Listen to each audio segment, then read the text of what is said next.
Hello guys, welcome to जिनमांचल। आज मैं बात करूंगा कलम कवल मूवी के बारे में। तो before starting the story of the movie, मैं इस मूवी के बारे में शॉर्ट डिस्क्रिप्शन बता दूंगा। तो ये मूवी एक डेब्यूटेंट डायरेक्टर जिनका नाम है जितिन के जोस ने डायरेक्ट किया है and it's very difficult to believe कि ये उनकी पहली मूवी होगी।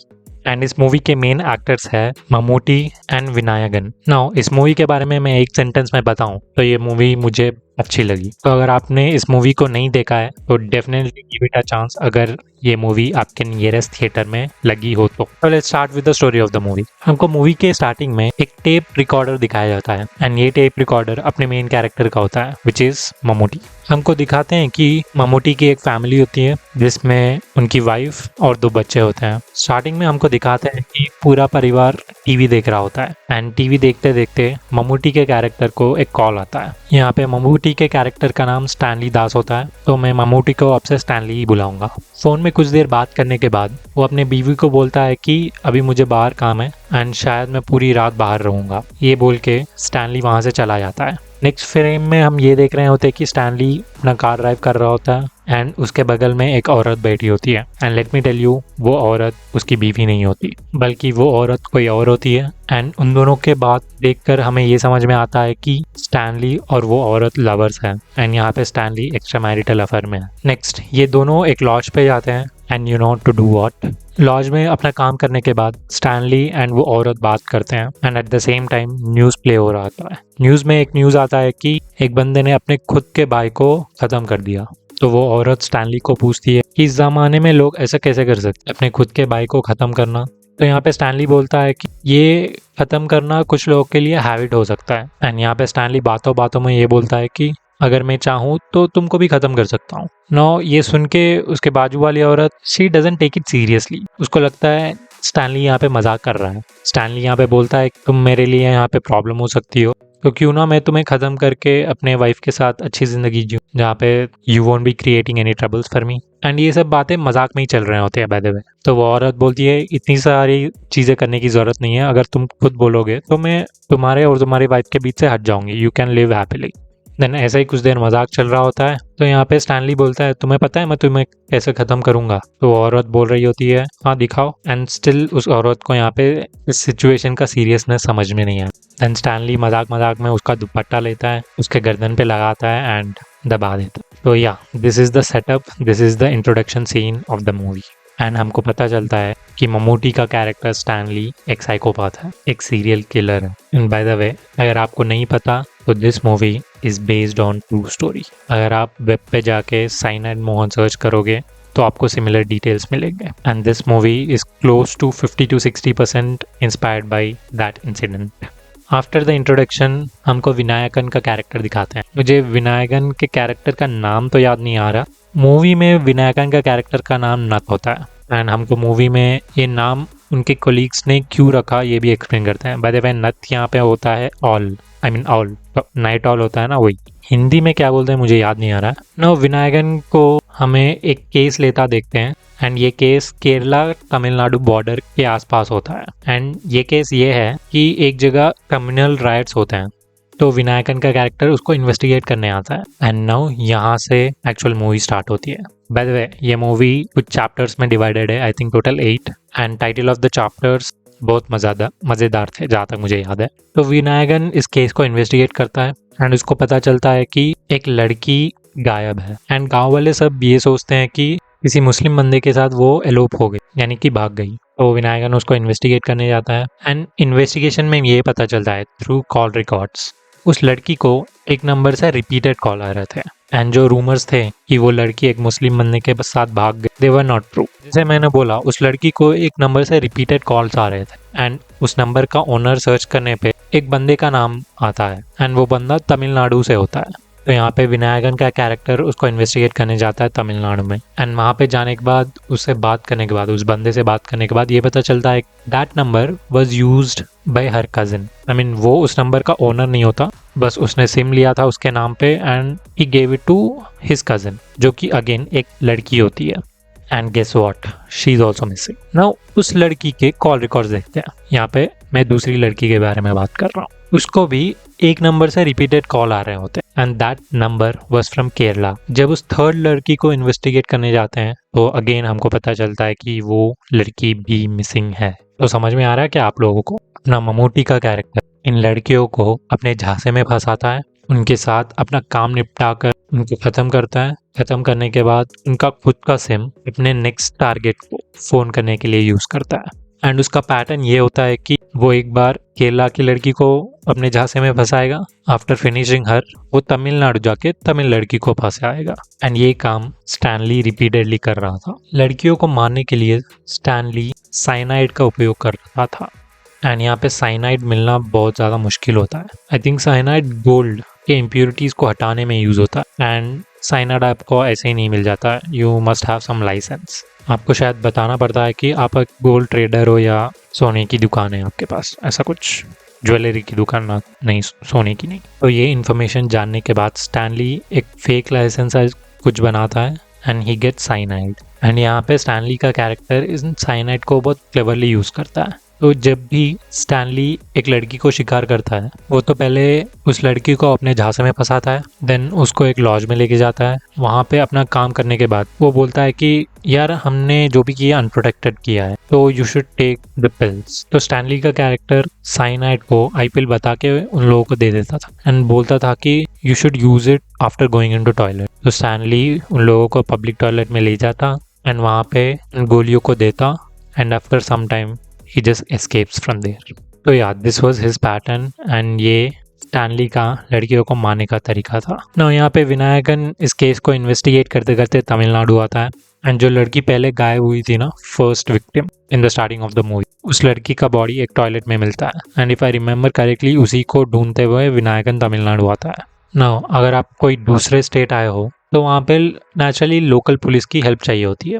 तो विनायकन तमिलनाडु पुलिस को रिक्वेस्ट करता है कि कोई परमानेंट पुलिस उसकी हेल्प कर दे। एंड यहाँ पे एक नाम आता है एंड कैन यू गेस वो किसका नाम था, किसका नाम है? Yes guys, if you have guessed it right, good for you. यहाँ पे स्टैनली होता है वो।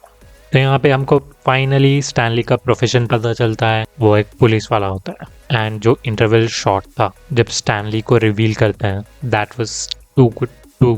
तो आफ्टर द इंटरवल विनायकन और स्टैनली के बीच में डिस्कशन होता है। विनायकन यहाँ पे बताता है कि यहाँ पे टोटल 11 मिसिंग केसेस मिले हैं विनायकन को। तो लगता है यहाँ पे स्टैनली का ईगो थोड़ा हर्ट हो गया था एंड वो बोलता है कि आई थिंक 12 नहीं 20 से ज़्यादा ही होंगे। विनायकन बोलता है कि अच्छा ओके। यहाँ पे स्टैनली बोलता है कि हाँ, ऐसे सीरियल किलर्स को ऐसी आदत होती है एंड शायद वो बहुत पहले से कर रहा होगा। तो यहाँ पे स्टैनली खुद की बात कर रहा होता है एंड खुद को ही प्रेस कर रहा होता है इनडायरेक्टली ना। यहाँ पे थ्रू साइबर सेल हमको ये पता चलता है कि स्टैनली का कैरेक्टर हालांकि हमेशा डिफरेंट सिम्स यूज करता था to target all the women, but phone वो हमेशा एक ही यूज करता था। तो यहाँ पे साइबर सेल उस फोन का IMEI नंबर पता करके स्टैनली को ढूंढने की कोशिश करती है।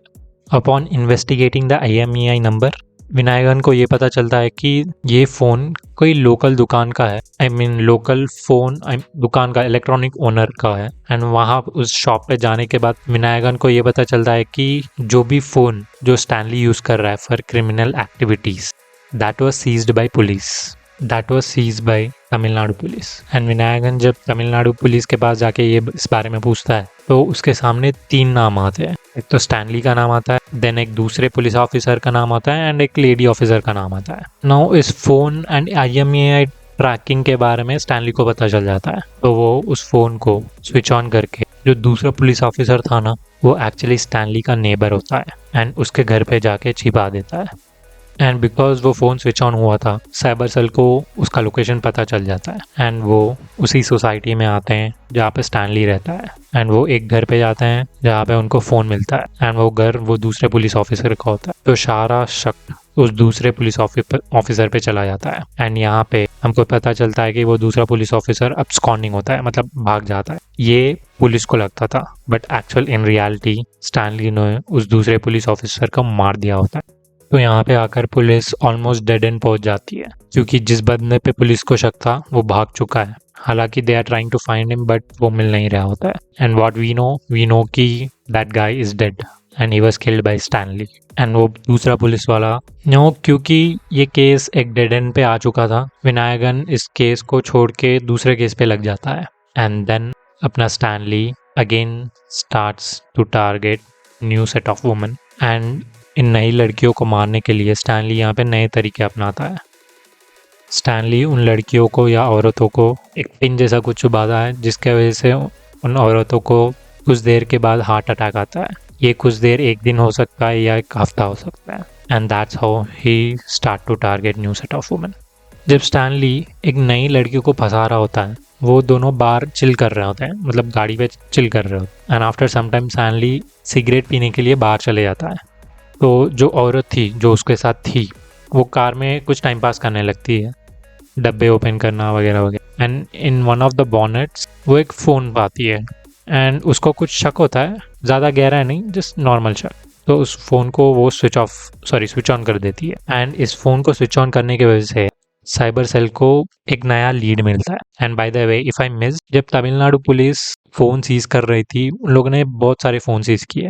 एंड यहाँ पे स्टैनली बहुत सारे फ़ोन यूज़ करता था, बट शायद उसने दो तीन फ़ोन लिए थे। तो उसने एक तो डिस्ट्रॉय कर दिया था in the middle of the movie, दूसरा वाला वह switched on by this woman. तो बेसिकली यहाँ पे स्टैनली रिपीटेडली 2-3 फ़ोन यूज़ करता था एंड दूसरा फ़ोन यहाँ पे स्विच ऑन हो गया, जिसके वजह से Vinayakan again gets on this case. उस औरत ने एक नोन नंबर को कॉल किया होता है, तो विनायगन उस औरत को इन्वेस्टिगेट करने जाता है, बट उसको पता चलता है कि वो औरत मर चुकी है बिकॉज ऑफ हार्ट अटैक। तो विनायगन को लगता है कि वो दूसरा पुलिस वाला अभी भी एक्टिव है जो कि अब्सकॉन्डिंग है, जो सभी पुलिस वालों को लगता है कि दूसरा पुलिस वाला कल्प्रिट है। बट नो, यहाँ पे एक ट्विस्ट आता है। ट्विस्ट ये है कि out of 20 to 25 women he murdered Stanley, उसमें से एक वुमेन जिंदा बच जाती है, क्योंकि उस औरत ने वो साइनाइड वाला पिल लिया नहीं होता। अब उस औरत ने उस पिल को क्यों नहीं लिया होता वो तो मुझे याद नहीं है, but she didn't take it. And जब उस दिन जब वो बाथरूम से बाहर आती है तब स्टैनली वहाँ पे नहीं होता, तो शी अंडरस्टैंड्स कि she was used by Stanley. And Vinayakan को इस लड़की का पता चल जाता है एंड विनायगन का कैरेक्टर इस लड़की को इन्वेस्टिगेट करने जाता है। बाय द वे वो लड़की अभी मैरिड हो चुकी होती है एंड उसको मैरिड हुए 1 साल हुए होते हैं। तो आप समझ सकते हो ये साइनाइड वाला इंसिडेंट होके 1 साल हो गया है। तो विनायगन उस बची हुई लड़की के पास जाता है एंड सेकंड पुलिस वाले के बारे में इन्वेस्टिगेट करता है। यहाँ पे वो लड़की पुलिस ऑफिसर को सारे सच बता देती है। तो पुलिस वाला ये बोलता है कि ठीक है, नेक्स्ट डे मैं स्केच आर्टिस्ट को लाऊंगा, तुम उसका फुल डिस्क्रिप्शन हमें बता देना। एंड ये कहकर पुलिस वाला वहाँ से चला जाता है। Now the interesting thing is, इसके बारे में भी स्टैनली को पता चल जाता है। नाउ क्योंकि भाई विनायगन ही स्टैनली को बता रहा होता है, या क्योंकि वो पुलिस वाला है उसको पता चल ही जाता है अगर विनायगन उसको बताता नहीं है। तो यहाँ पे स्टैनली आकर सीधे उस लड़की को धमकी देता है। देन लड़की सीधे विनायगन को फ़ोन करके बोलती है कि भाई मैं तो कोई स्केच ड्रॉ नहीं कर सकती, तो कल तुम यहाँ पे मत आना। यहाँ पे विनायगन थोड़ा होप लूज कर रहा होता है, बट वो एक कंडक्टर को जाके मिलता है after the description of that woman कि वो रोज एक बस पे जाती थी एंड उस बस में ही स्टैनली ने उसको देखा एंड उससे मिली।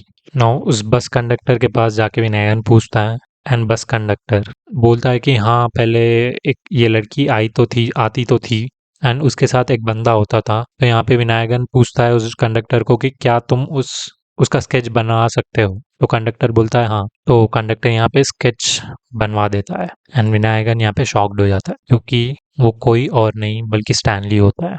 देन यहाँ पे विनायगन एक और प्लान बनाता है। वो स्टैनली को फ़ोन करके बोलता है कि भाई मुझे एक कंडक्टर मिला है and he is ready to draw the sketch of the culprit. तो यहाँ पे स्टैनली घबरा जाता है, एक गन लेके आता है उस लोकेशन पे जहाँ पे कंडक्टर था एंड विनायगन उस आर्टिस्ट को बोलता है कि तू कोई और ड्राइंग बना। जब स्टैनली वहाँ पे पहुँचता है तो विनायगन उसको कोई और स्केच देता है। तो यहाँ पे स्टैनली बहुत ज़्यादा रिलीव हो जाता है। उसको ये लगता है कि उसको कोई पकड़ नहीं सकता, बट इन रियलिटी उसका भांडा फूट चुका होता है। तो वो अपने अगले शिकार के लिए जाता है एंड स्टैनली यहाँ पे एक और लड़की को फंसाने जा रहा होता है। यहाँ पे ही takes her to a lodge, but क्योंकि यहाँ पे विनायगन को उसके पैटर्न के बारे में पता होता है तो वो भी उसी लॉज में आ जाता है एंड फाइनली विनायगन रिवील करता है कि उसको सब पता है and the way he reveals also is good, very good. तो या कुछ फाइट होता है, इन द एंड विनायगन जीतता है एंड देन या दैट्स इट द मूवी। तो या गाइस, शायद आपको ये इमेजेस एज पर स्टोरी ना मिले बिकॉज पहले तो ट्रेलर में ज़्यादा कुछ इन्फॉर्मेशन नहीं था and movie is not out yet. तो इमेजेस आउट ऑफ सिंक मिल सकते हैं आपको। अगर आपने इस वीडियो को यहाँ तक देखा है तो thank you very much. Please do subscribe, I need subscribers and please support me. Thank you for watching this video, bye.